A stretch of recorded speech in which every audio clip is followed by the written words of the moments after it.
संविधानाचं इम्प्लिमेंटेशन म्हणजे जाती संस्थेचं विसर्जन, हे आधी आपण लक्षात घेतलं पाहिजे. 1950 पूर्वी तुम्हाला साहित्यात फारसे साहित्य प्रवाह दिसत नाही. प्रस्थापितांचं साहित्य आणि एक ग्रामीण साहित्य. ग्रामीण साहित्य म्हणजे त्याचा काही स्वतंत्र प्रवाह नव्हता. ते प्रस्थापित मराठी साहित्याचंच एक अंग होतं, फक्त ते ग्रामीण या नावानं ओळखलं जात होतं. मात्र 1960 नंतर काय बदल झालेत साहित्यात? 1950ला आपण संविधान स्वीकारतो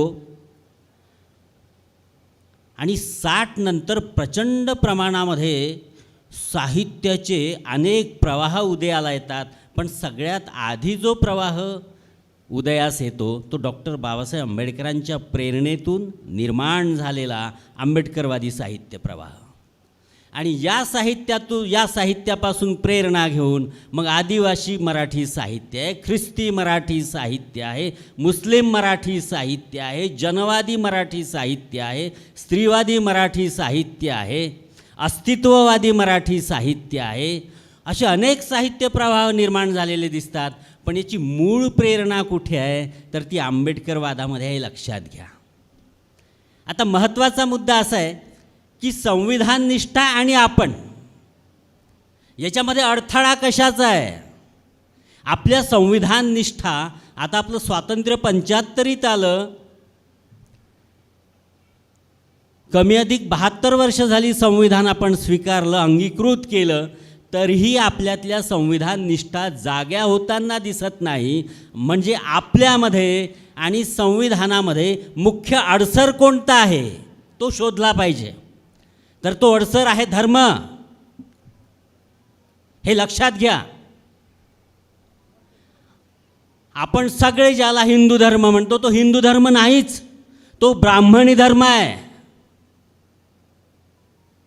तुम्ही म्हणाल ब्राह्मणी धर्म कसा? मी सांगतो तुम्हाला. तुम्ही जरी स्वतःला बंजारा म्हणून घेत असले तरीही तुमची भाषा वेगळी आहे, तुमचा पेहराव वेगळा आहे, तुमची उपासना पद्धती वेगळी आहे, तुमचे प्रेरणा पुरुष वेगळे आहेत. मग तुम्ही हिंदू कसे? तुमची स्वतंत्र ओळख आहे, तुम्ही हिंदूपासून वेगळे आहात. आदिवासी हा हिंदू नाही. त्याची उपासना पद्धती, त्याचे दैवत, त्याची भाषा, त्याची संस्कृती, त्याचा पेहराव सगळा वेगळा आहे. तुम्ही त्याला कशाला कोंबता या खुराड्यामध्ये? हे घर वापसी जी चाललं आहे तुमचं, कशासाठी चाललं आहे? कुणासाठी चाललं आहे? सगळ्यांना जबरदस्तीनं या कोंबड्याच्या खुराडात कोंबणं आणि मग त्यांच्यावर आपली अधिसत्ता गाजवणं. तुम्ही सगळे हिंदू आहात असं म्हणणं. संघाचा सरसंघ चालक म्हणतो की या देशात जो आहे तो सगळा हिंदू. कशासाठी आटापिटा चालला आहे तुमचा? आधी आपण कोण आहोत हे ओळखून घेतलं पाहिजे, हे समजून घेतलं पाहिजे. आपण हिंदू नाहीत.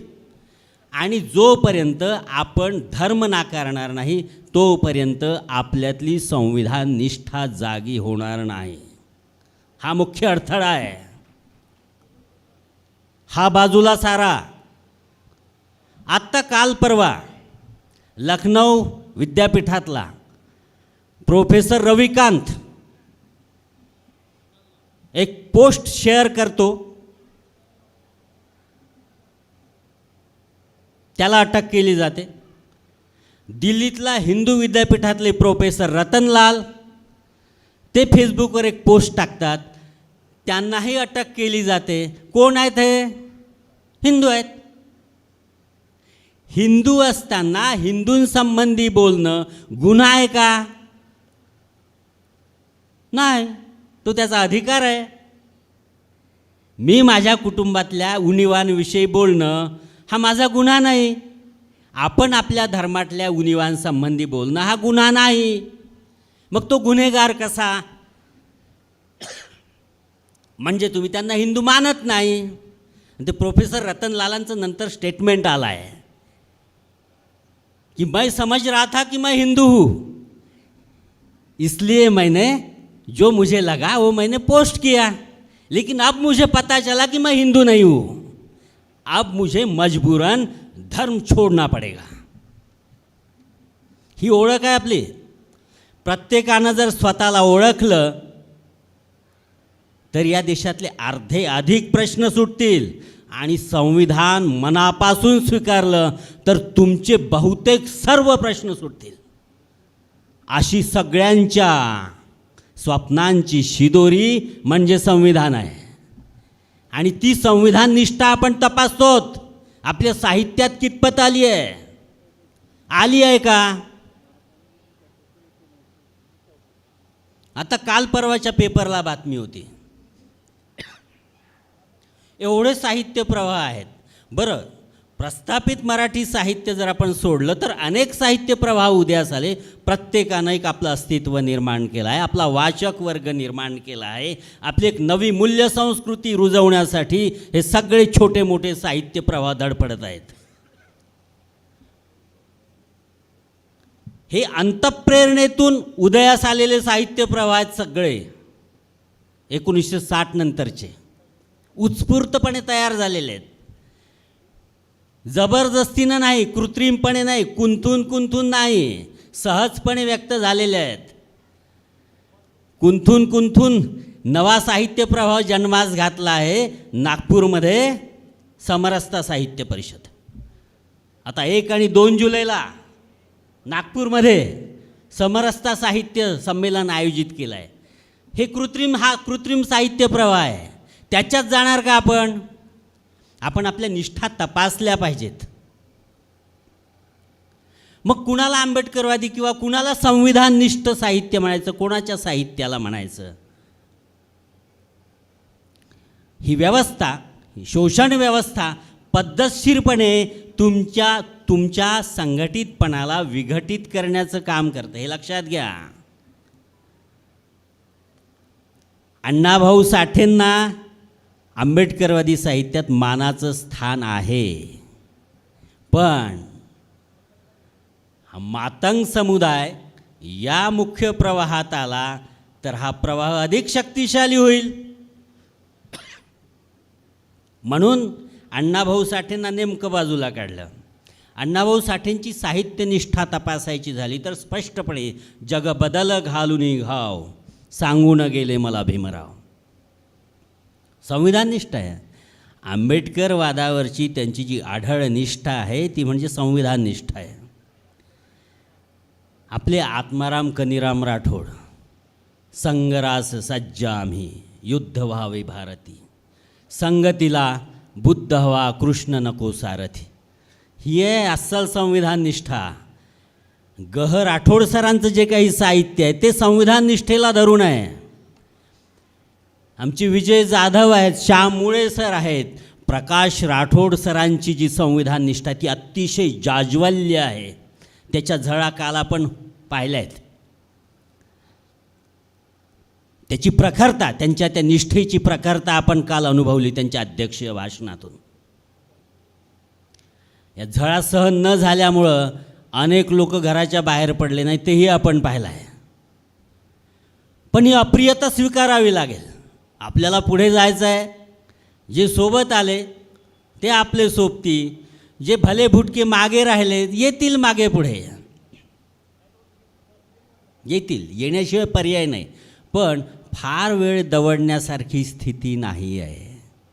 आधी म्हणजे रात्र वैऱ्याची आहे, आता रात्रच नाही दिवसही वैऱ्याचं आहे. अतिशय सजग असलं पाहिजे. आणि आपल्याजवळ संविधान आहे म्हणजे आपल्याजवळ फार मोठी शक्ती आहे. आपला आत्तापर्यंत जो बचाव झाला आहे ना, हा संविधानामुळे झाला आहे, हे लक्षात घ्या. आपलं आज जे अस्तित्व निर्माण झालं आहे हे संविधानामुळे झालं आहे. आपला बाप आणि आपली माय बाबासाहेब आंबेडकर आहे. हे आपण कितीही नाकारलं तरी नाकारता येत नाही, हे लक्षात घ्या. काय ओळख होती आपली? किती असंख्य जातीत विभागलेले होतो. बाबासाहेबांनी संविधान लिहिताना वेगवेगळे कलम तयार केले. त्या कलमांच्या पाळण्यामध्ये आपल्याला टाकलं, आपलं नामकरण केलं. SC, ST, NT, VJ, OBC हे नामकरण आहे. आपलं संरक्षण व्हावं म्हणून अनेक प्रावधानांचं, अनेक प्रोव्हिजन्सचं आंगडं चढवलं. आपली माय आणि आपला बाप डॉक्टर बाबासाहेब आंबेडकर झाला. आपण लाख नाकारत असू, उपयोग नाही. आणि तुम्हाला पर्याय नाही, आपल्या सगळ्यांनाच पर्याय नाही, संविधानाशिवाय पर्याय नाही. ठीक आहे, आंबेडकर स्वीकारायला वेळ लागेल. आज घडीला संविधान तरी स्वीकारा. उस सर फिरे को यूं नहीं बहला सकोगे आप. उस सर फिरे को यूं ही नहीं बहला सकोगे आप. वह आदमी नया है लेकिन सावधान है. वह आदमी नया है लेकिन सावधान है. सामान कुछ नहीं फटे हाल है, मगर झोली में उसके नया संविधान है. झोली में उसके नया संविधान है. दुष्यंत कुमारांनी या ज्या ओळी लिहिल्या आहे, ह्या झोळीतलं संविधान, त्या फाटक्या झोळीतलं संविधान म्हणजे आपली ताकद आहे बांधवांनो. ते जर गमावलं ना, मग आपल्यासारखे कर्मदरिद्री कुणीच नाही, नालायक कुणीच राहणार नाहीत. आपण स्वतःचा, आता आपल्याला वाटतं की आपलं सगळं बरोबर झालं आहे, आपलं सगळं सेटल झालं आहे. येणाऱ्या पिढ्यांना आपण काय देणार आहोत? अरे येणारी पिढी आपल्याला हिशेब विचारेल, तुम्ही केलं काय? स्वतःपुरता विचार केला, आमच्या भविष्याची तरतूद काय करून ठेवली? आणि भविष्य सुरक्षित करायचं असेल तर प्रत्येकानं संविधानाविषयीची आपली निष्ठा प्रकट केली पाहिजे. आज लपून चोरून नाही, खुले आम डंके की चोट पे म्हटलं पाहिजे, संविधान ये हमारा राष्ट्रीय ग्रंथ है, भारतीयता ये हमारी पहचान है. या आता छोट्या छोट्या अस्मिता सोडा, सगळ्यांनी एकत्र आलं पाहिजे. अरे डॉक्टर पायल तडवी, डॉक्टर झालेली, PG शिकणारी पोरगी, काय अंत केला आहे, कसा शेवट केला आहे? आपण स्वतःला हिंदू म्हणावतो ना, माफ करा, बंजारा समुदाय आपण हिंदू म्हणावतो. एक गोष्ट आणखी तुमच्या लक्षात आणून दिली पाहिजे. आपण जर हिंदू म्हणावतो आणि जर आपण खरंच हिंदू आहोत, तर भालचंद्र नेमाडे नावाच्या लेखकानं हिंदू या कादंबरीमध्ये आपली नालस्ती कशी केली, आपल्या स्त्रियांची अब्रूवेशीवर कशी टांगली, अपशब्द कसे वापरले, याच्याविषयी विचार करणार की नाही? जर आपण हिंदू आहोत, त्याची हिंमत कशी झाली आपल्याविषयी अपशब्द काढण्याची? आपण आता तरी विचार केला पाहिजे, स्वतःची ओळख स्वतःला करून दिली पाहिजे. आपलं अस्तित्व सिद्ध करायचं असेल तर संविधानाशिवाय पर्याय नाही. धन्यवाद. जय सेवालाल, जय भीम, जय संविधान.